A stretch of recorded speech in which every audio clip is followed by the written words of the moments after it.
یہ ہے central jail میاں والی۔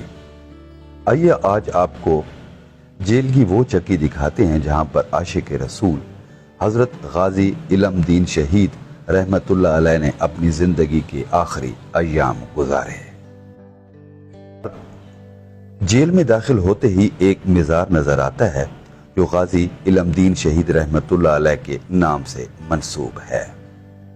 31 اکتوبر 1929 بروز جمعرات کو میاں والی جیل میں آپ کو شہید کر دیا گیا۔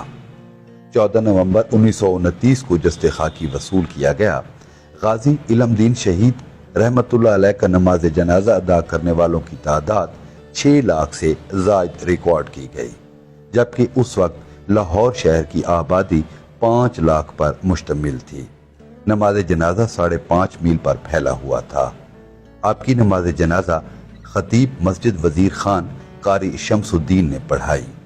سید محمد دیدار علی شاہ لاہوری اور علامہ اقبال نے غازی علم دین شہید رحمت اللہ علیہ کو اپنے ہاتھوں سے لاحت میں اتارا۔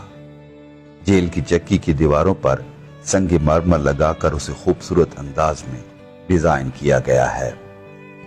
چکی میں داخل ہوتے ہی انسان ایک دوسری کیفیت میں مبتلا ہو جاتا ہے۔ تقریباً 95 سال گزر جانے کے بعد بھی چکی میں خوشبوؤں کا احساس ہوتا ہے۔ خوشبو سے معطر چکی تک عام آدمی تو نہیں پہنچ سکتے، مگر وہاں تک پہنچ جانے والے خوش نصیب نوافل ادا کرتے ہیں اور رب کے حضور اپنی مغفرت کی دعا کرتے ہیں۔